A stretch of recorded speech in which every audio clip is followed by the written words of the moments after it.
This is a podcast as part of our Department of Anesthesiology at the University of Kentucky keyword review on the topics aging and psychiatric and anesthesia. We'll look at the keywords first related to aging, physiology, and pharmacology. You can see that they can be divided under major categories of cardiovascular physiologic changes with aging, autonomic and central nervous system changes with aging, respiratory physiology and aging, and some pharmacologic topics as they relate to aging. And let's move right into the cardiovascular physiologic changes with aging first. There's a decrease in response to beta receptor stimulation in the elderly. They act like they are beta blocked. This is not a decrement in the number of beta receptors, but a decrease in response to both endogenous and exogenous catecholamines. If you look at the top right, norepinephrine is binding to beta-1 and beta-2 receptors and having its effect of chronotropy and dromotropy, which is increasing heart rate and increasing speed of conduction through the heart. And in the elderly patient, this response is not as great. Clinically, the elderly patient responds with increased production of circulating norepinephrine. And when there's a need for more blood flow coming from the heart to the body, the elderly patient can't increase their heart rate as much, they can't constrict their veins as well, and they can't generate as high of systolic blood pressure if it's needed. So there's a decrease in response to stress and exercise, but if you measure resting cardiac output and ejection fraction, it is preserved. So in response to exercise is where you uncover the elderly's inability to respond to those increased demands. For example, their maximal heart rate is decreased. 220 minus your age is the approximate maximal heart rate. So an 80-year-old patient will be 220 minus 80, or approximately that would be 140 as their maximal heart rate. And they also meet increased cardiac output demands by increasing preload reserve. This is like the Frank Starling mechanism. So they increase end diastolic volume to try to make their heart generate more cardiac output. That's the mechanism for increasing cardiac output in the elderly. There are other cardiovascular changes, including stiffening of the arteries, the veins, and the myocardial cells themselves, the muscle that is. The arteries, when they undergo stiffening, the result is systolic hypertension with a wide pulse pressure frequently, with isolated systolic hypertension of the elderly quite common. For example, a blood pressure of 170 over 90 in an elderly patient. Their systemic vascular resistance is increased, and as the heart beats against this increased systemic vascular resistance, it leads to left ventricular hypertrophy, or thickening of the left ventricle, and it gets stiffer with diastolic dysfunction also. Something you may not have thought of: if the veins get stiffer, the veins are the reservoir for blood and buffer the changes in blood volume that are needed in our body. For example, if you need more preload, the veins can constrict and send blood towards the heart, and the elderly don't do that quite as well.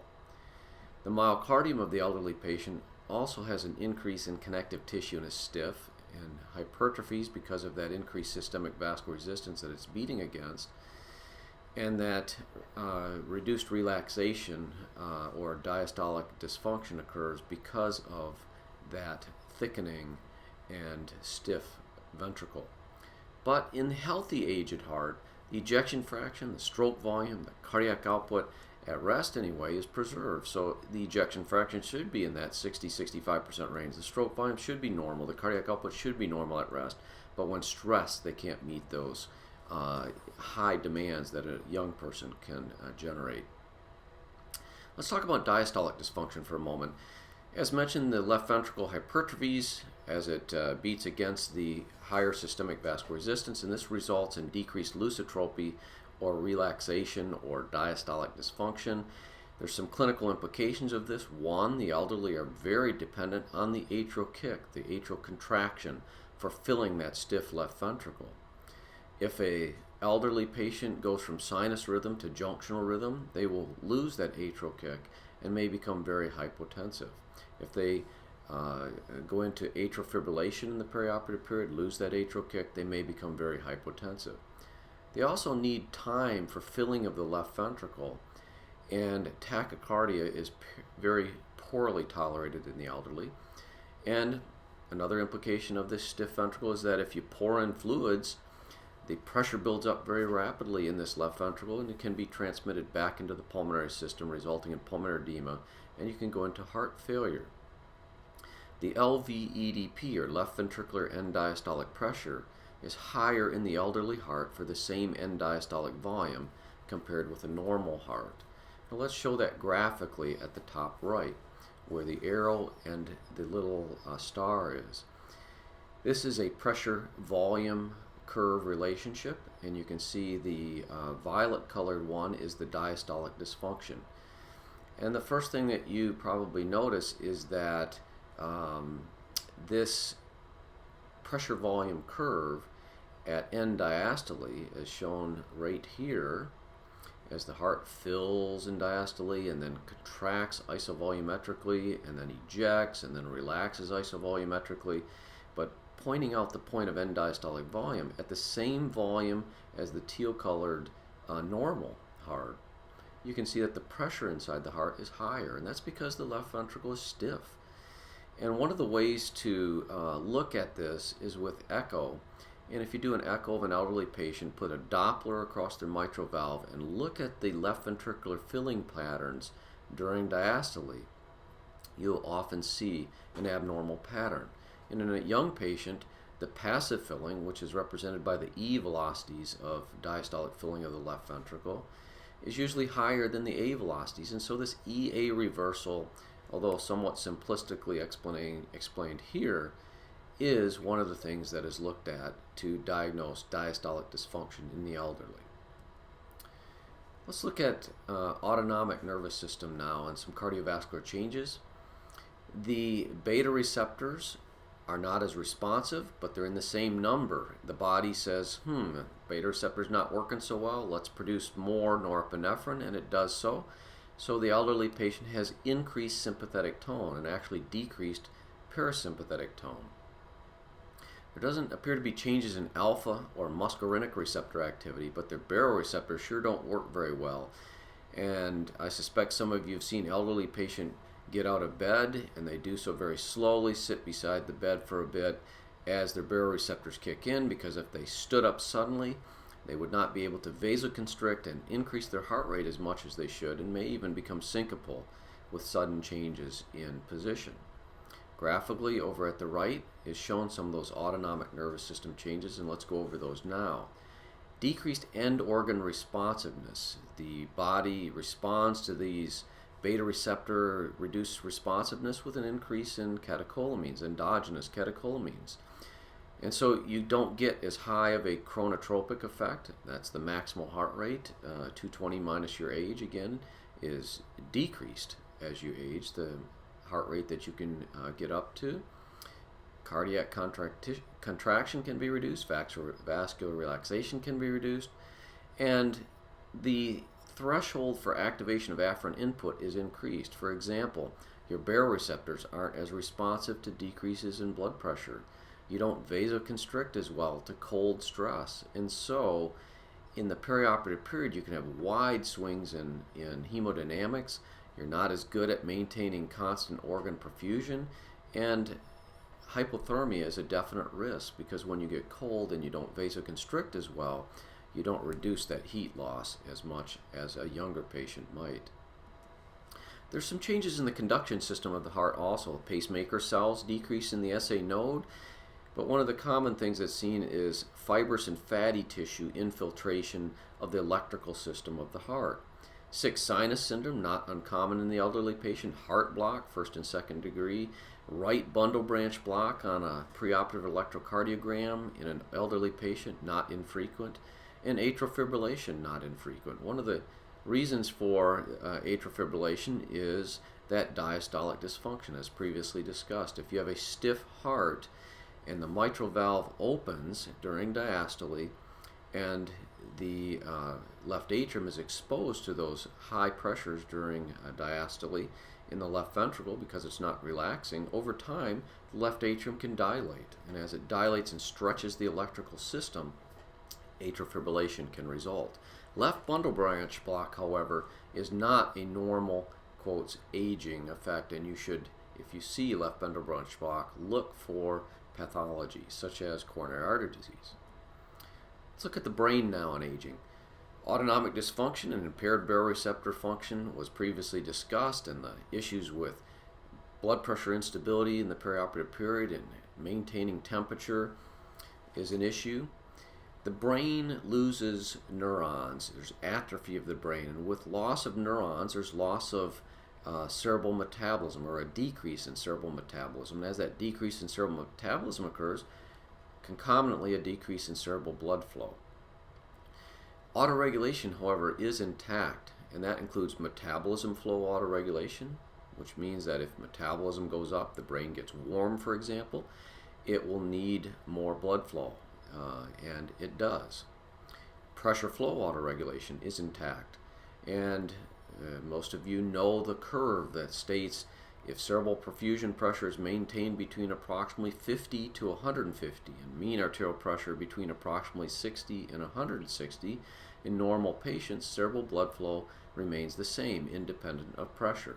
However, if an elderly patient has had long-standing hypertension, that pressure flow autoregulation curve can be shifted to the right, and higher pressures may be required to maintain cerebral blood flow. CO2 responsiveness is also intact. That is, if you hyperventilate the elderly patient and carbon dioxide levels in the blood decrease, cerebral vasoconstriction occurs and cerebral blood flow is reduced. Neurotransmitters, including serotonin and dopamine and acetylcholine, are all decreased with aging, and a sensitivity to most of our anesthetics is present. Our opioids, our induction agents, our inhaled agents. In fact, MAC decreases approximately 6% per decade after age 40. There is also decreased pain perception in the elderly, and we reduce our doses of opioids by about 50%, and that includes remifentanil. The impaired thermoregulation that's present, reduced ability to vasoconstrict in response to cold, puts the patient that is elderly at risk for perioperative hypothermia. But they also have a risk of hyperthermia. If you put a bear hugger on them and heat the room up, for example, iatrogenic hyperthermia can occur because they don't sweat as much, and their threshold of sweating, for sweating, is actually increased. Putting local anesthetics in the epidural and spinal space in an elderly patient, there are some differences. In the epidural space, for the same volume, let's say 10 cc's of lidocaine or bupivacaine in the epidural space, you expect a little bit more spread, dermatomal spread, for the same volume. Putting a local anesthetic in the spinal space, there appears to be a longer duration for the same dose as compared to a younger patient. There's some issues postoperatively with the central nervous system, and one is postoperative cognitive dysfunction and another is postoperative delirium, and let's delineate the differences between those two. Postoperative cognitive dysfunction, or POCD, is a persistent deterioration in mental performance, usually diagnosed with neuropsychologic cognitive testing. So, for example, a patient who's weeks after surgery, there seems to have been some decrement in their cognitive function. They're sent to a neurocognitive specialist who tests them, and yep, it does appear there's some problems. Advanced age is the number one predictor, but long operations, limited formal education, for example, they come to surgery with a 6th grade education versus a PhD, there does appear to be some differences in that the limited formal education puts a patient at risk for POCD. Problems with the operation, like infections and respiratory complications. Cardiopulmonary bypass was one of those special situations where postoperative cognitive decline has been documented many years ago. In fact, about 50% of patients in the early period after cardiopulmonary bypass, you can document a cognitive decline. But postoperative delirium is acute and transient, and usually presents in the first couple days after surgery, where the elderly patient is just mixed up, often at night time, and it resolves after days in most cases. So persistent cognitive decline is a postoperative cognitive dysfunction, and advanced age is the number one predictor. Postoperative delirium is transient, a clinical diagnosis, and often resolves after several days. Let's move on to respiratory, and aging physiologic changes. The lung of the elderly patient looks almost like an emphysematous lung in its function. The lung loses its lung elastic recoil, that is, its tendency is as a balloon to collapse back to a smaller size. So it's more compliant, like an emphysematous lung. It also has increased functional residual capacity. So the gas that's left in the lung at the end of a normal unforced tidal volume, which is FRC, is increased in the elderly. This volume is normally about 30 to 35 cc's per kilo or so.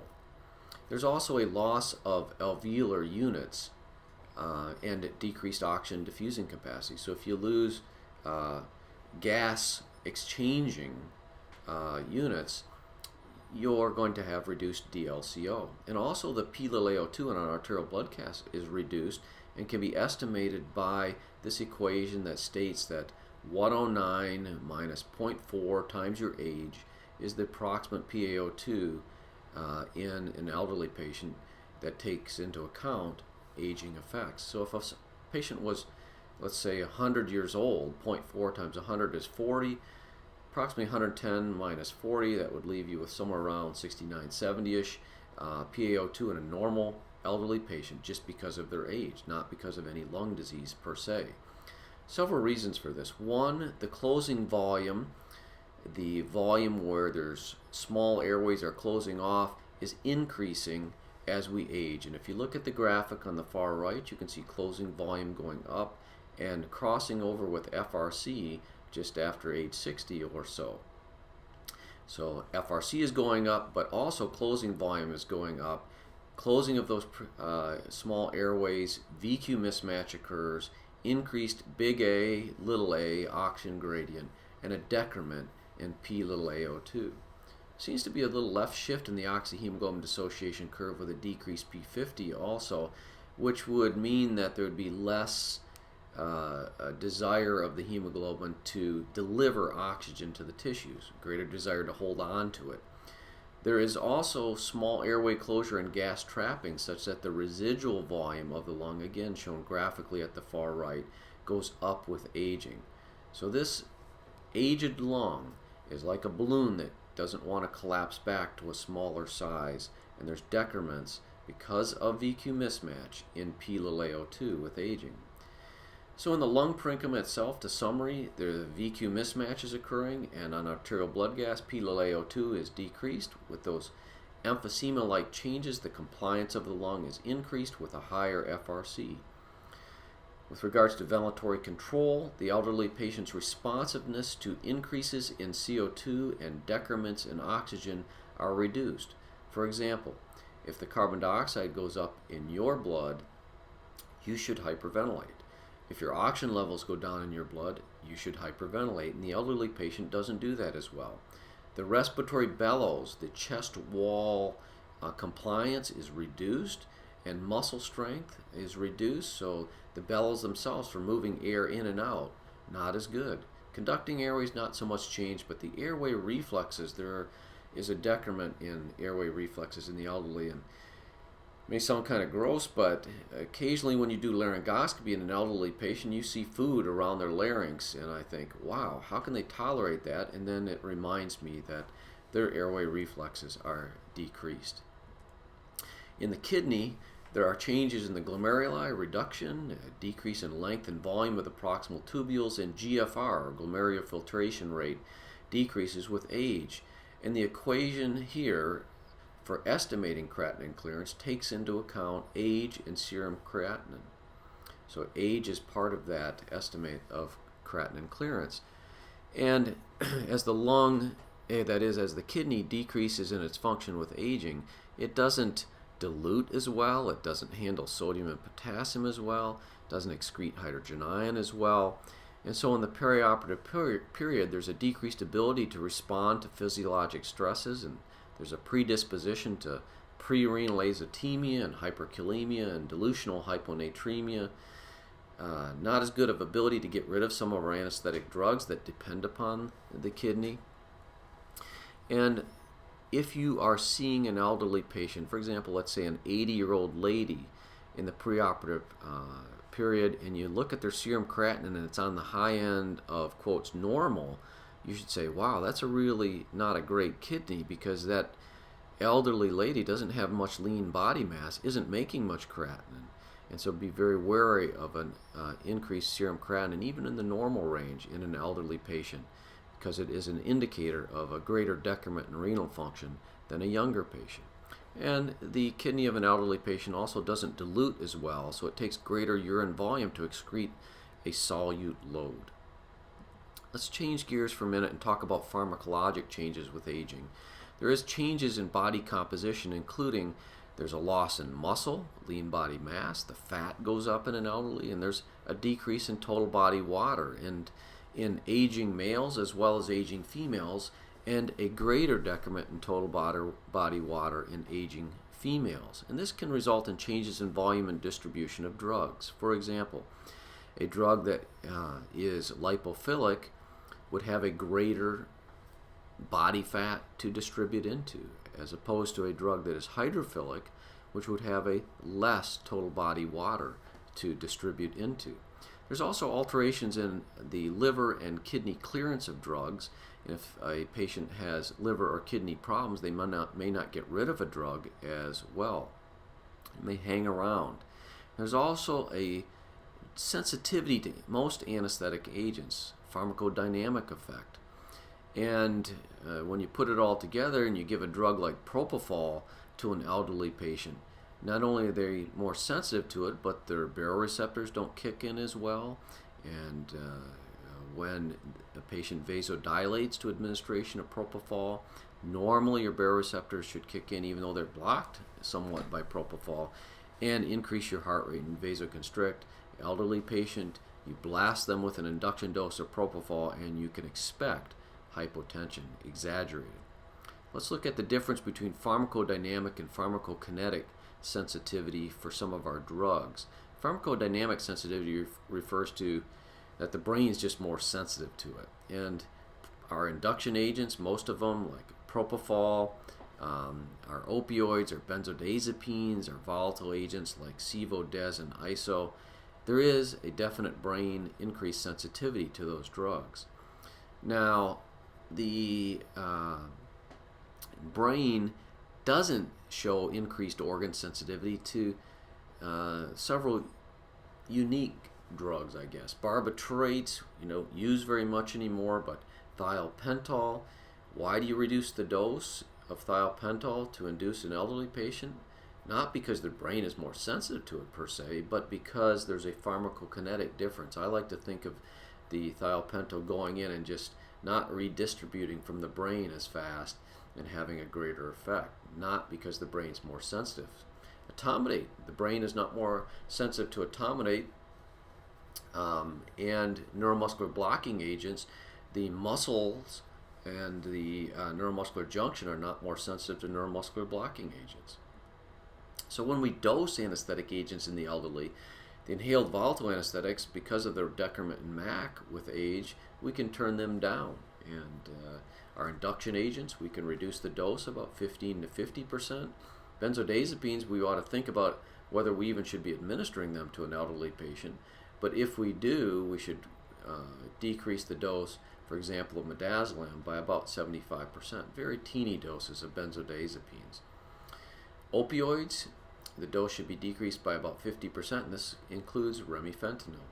Neuromuscular blocking agents, the same dose of rocuronium, vecuronium, and pancuronium is required for the same effect, that is neuromuscular blockade. There's no change in pharmacodynamic sensitivity at the neuromuscular junction in the elderly patient to neuromuscular blocking agents. But clearance may be prolonged. That is, if their liver or their kidney are not working as well, and for example, pancuronium, which depends a lot on the kidney for its excretion, there may be a prolonged effect. And pancuronium probably not the best neuromuscular blocking agent in an elderly patient. There's no change in clearance of cisatracurium in the elderly, and there's some advantages for that muscle relaxant in an elderly patient, especially one with hepatic or renal insufficiency.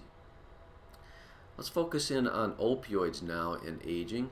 There is a decrease in pain perception in the elderly, and there's an increased sensitivity to opioids.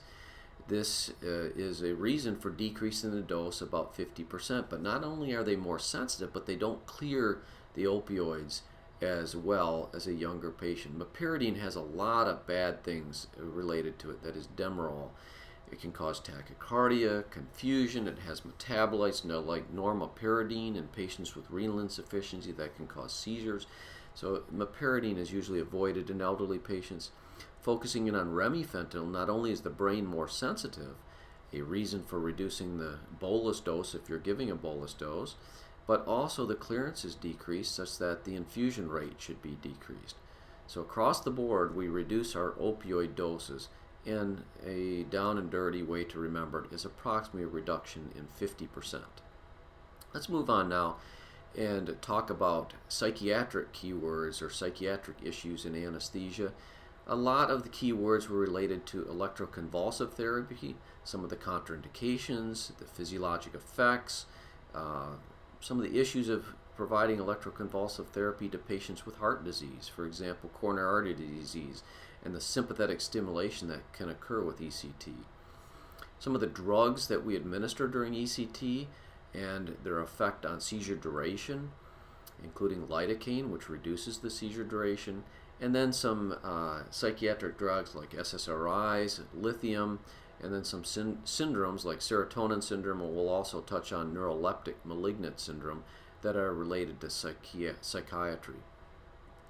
So let's start with ECT, electroconvulsive therapy. For ECT, general anesthesia with neuromuscular blockade is indicated, and a seizure is desired of approximately 30 to 50 seconds. And patients are brought back repetitively for days for electroconvulsive therapy to undergo these seizures, which change brain receptors and hopefully are improving intractable depression, which is one of the most common reasons for ECT therapy. On the far right is showing a patient set up for ECT with monitoring with electrocardiogram, a blood pressure cuff, oximeter, an EEG monitor, and ability to deliver the electrical charge stimulating electrodes to the brain.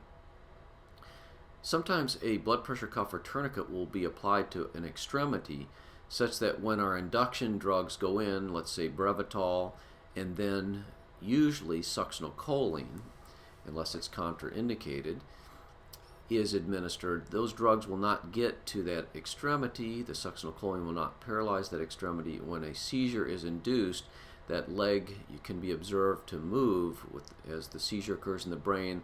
The muscle is demonstrating that seizure, and one of the indicators of the seizure is present. So a extremity can be isolated and monitored for the seizure activity. Contraindications to ECT include angina and DVT. If you seize and those muscles squeeze, the clot could be shot up to the pulmonary system and to the heart. High-risk pregnancy, but in general, pregnancy is not an absolute contraindication. If a pregnant woman is very depressed and at risk of suicide, for example, ECT may be carried out, obviously taking into consideration the physiologic changes that occur with pregnancy, such as the risk of aspiration and supine hypotensive syndrome. Someone has severe osteoporosis and undergoes a seizure. Obviously, they could break their bones, such as in their back or long bones. Retinal detachment can occur with a seizure. So those are relative contraindications. As a note, pacemakers are not a contraindication to ECT. So pregnancy and pacemakers, not an absolute contraindication. Now, what about absolute contraindications? Well, if you've had a recent MI or recent stroke, most books will say recent is less than 3 months or so. It's considered an absolute contraindication. And especially if there's a mass in the head or a high intracranial pressure, if you cause a seizure with ECT, which is the plan, cerebral metabolism goes up, cerebral blood flow goes up, intracranial pressure can go up, and herniation would be a risk. So that's an absolute contraindication. Now, what happens during ECT physiologically? When the shock is applied, initially parasympathetic stimulation occurs, and bradycardia and vasodilation can result. But really, it's the sympathetic stimulation that we see because the initial parasympathetic is short-lived. Now, if you're having problems with bradycardia during ECT therapy, glycopyrrolate can be given prophylactically before the shock and reduce that bradycardia. Again, what we see mainly is the sympathetic stimulation that follows the initial parasympathetic stimulation, that is hypertension and tachycardia, and increased myocardial oxygen requirements and dysrhythmias. Esmolol is one of the drugs that can be used in patients, for example, with coronary artery disease who are undergoing ECT in an attempt to block that sympathetic stimulation. Other drugs like nitroglycerin and remifentanil have also been used to reduce the sympathetic stimulation that occurs with ECT. In the brain, as it seizes, cerebral metabolism goes up and cerebral blood flow goes up concomitantly, and intracranial pressure can go up, and so we avoid ECT in those with pre-existing increased intracranial pressure, such as brain masses, etc. Now, intraocular pressure also goes up with ECT. In patients with glaucoma, this could be a problem.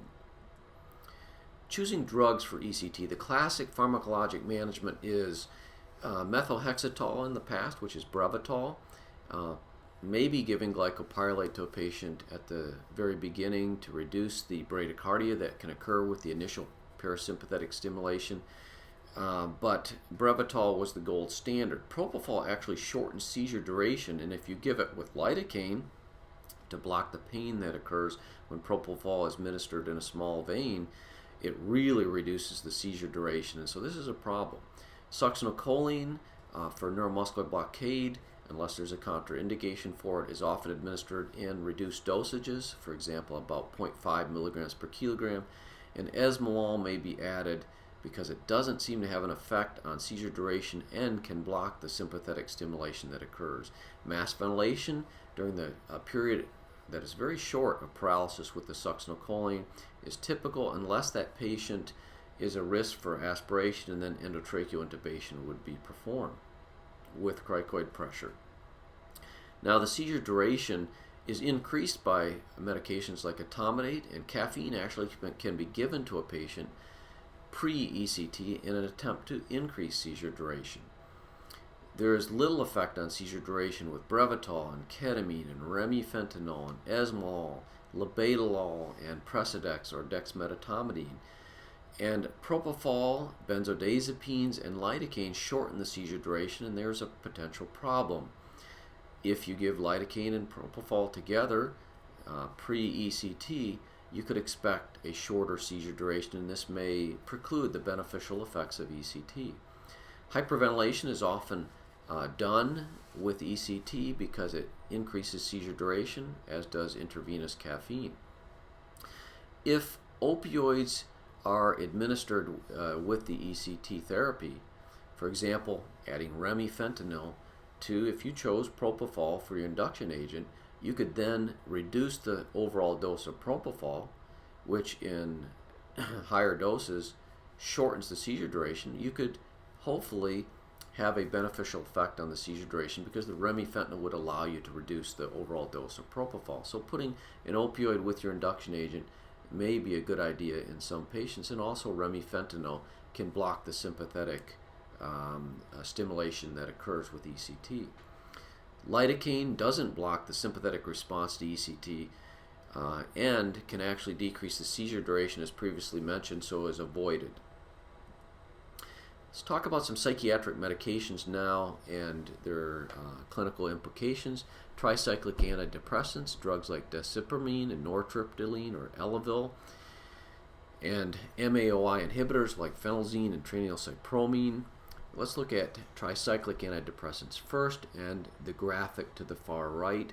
You can see that tricyclic antidepressants work to block the reuptake of serotonin and norepinephrine. Used for depression in patients with chronic pain.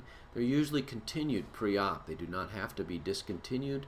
They do increase MAC, and the way I like to remember this is anything basically that increases catecholamines in the central nervous system. For example, acute amphetamine use, and here tricyclic antidepressant use, will increase MAC. There is an exaggerated response to indirect drugs like ephedrine, which release presynaptic catecholamines. That's the indirect effect of ephedrine. but ephedrine also has a direct effect of binding to alpha and beta receptors. So be careful about using drugs to raise the blood pressure in the perioperative period on someone who's taking tricyclic antidepressants. It may be exaggerated. MAOI inhibitors, if we look at the graphic again on the far right, you can see presynaptically that MAOI inhibitors work to prevent the breakdown of dopamine, norepinephrine, and serotonin presynaptically. And MAOIs are used for drug-resistant depression, occasionally in Parkinson's patients. We also continue those in the preoperative period in most patients. In the past, it used to be recommended that you stop those medications several weeks before surgery. Now, again, if you raise catecholamine levels in the brain, central nervous system, MAC can be increased. Meperidine, a bad drug to combine with MAOIs, and ephedrine, a bad drug to combine with MAOIs. Avoid those. Let's look at SSRIs now, drugs like fluoxetine and paroxetine, that is Prozac and Paxil, used for depression and panic disorders and obsessive compulsive disorders and post-traumatic stress disorders. We tend to continue SSRIs preoperatively also. And one thing to remember is the commonly administered drug Prozac inhibits the P450 system quite a bit, and many of our drugs require the P450 system to metabolize drugs. So if you're blocking it, those drugs may not be metabolized as much. Now, combining SSRIs with other drugs such as MAOIs and tricyclics and some opiates and tramadol, the cough medicine dextromethorphan, can increase the risk of serotonin syndrome because serotonin levels go up. Now, lithium is another drug that is used in psychiatry occasionally, usually for bipolar disorder, and lithium is a medication that can have an effect on the thyroid. It can have an effect on the kidney's ability to get rid of water and reabsorb water, so DI can result. Hypothyroidism can result. There can be electrocardiographic changes related to lithium. So preoperatively look at the thyroid, the kidney, and the electrocardiogram. Lithium, unlike the MAOIs and the TCAs, as previously discussed, has an effect on MAC, but it doesn't increase MAC. It actually decreases MAC, and it also potentiates succinylcholine and rocuronium neuromuscular blockade. So some implications of lithium are, one, that it's going to decrease MAC, and our neuromuscular blocking agents are going to be potentiated, both non-depolarizers and depolarizers. Let's finish up with serotonin syndrome and neuroleptic malignant syndrome. Serotonin syndrome is a cluster of autonomic motor and mental status changes that occur when you have excess serotonin present. Now, there's a lot of drugs shown in this list here where the red star is: MAOIs, tricyclics, SSRIs, some opiates, dextromethorphan, and others listed here that can raise serotonin levels. And in the perioperative period, fentanyl, meperidine, ondansetron can affect serotonin levels. Combining these drugs together can result in serotonin syndrome, and if it's mild, you might get pupillary dilation, some sweating, some tachycardia, and simply observing, possibly with some benzodiazepine sedation, would be a treatment. If it's a moderate serotonin syndrome where there's alterations in mental status, agitation, disorientation, excitement, autonomic hyperactivity with rigidity even, which can look like MH, and tachycardia and hyperthermia, those patients admit to the hospital, cardiac monitoring, and there is a specific drug, cyproheptadine, that can block serotonin and may be used in these situations. In cases where it's major serotonin syndrome, life-threatening with delirium and hypertension and hyperthermia, again, with muscle rigidity that looks like MH and tachycardia, and put them in the intensive care, and you may need Esblol and nitroprusside and cooling measures and sedation and paralysis of the skeletal muscles and mechanical ventilation to manage these patients. Serotonin syndrome. Let's look now at neuroleptic malignant syndrome, which is a problem with the dopamine receptors in the hypothalamus induced by psychotropic drugs that have dopamine blocking effects. And these are drugs like Thorazine and Haldol, MAOIs, and acute withdrawal of some Parkinson's medications can cause this. Now, it's a slow onset like looking MH or malignant hyperthermia in the fact that they have muscle rigidity, but the muscle rigidity results not because of calcium and sarcoplasmic reticulum and ryanodine receptors like it does in MH at the muscle level, but it's actually a central effect or brain effect related to those dopamine receptors. So muscle rigidity, centrally mediated, they get mental status changes, their temperature goes up, they can even have acidosis and rhabdomyolysis, which looks very much like MH. Therefore, the term slow onset MH that's been applied to neuroleptic malignant syndrome. The management is to stop those neuroleptic medications. Dantrolene can be used to treat neuroleptic malignant syndrome as well as MH. And also there's some dopamine receptor agonists, bromocriptine and amantadine, that may be utilized. So this is the end of Aging Physiology and Pharmacology and Psychiatric Keyword Review.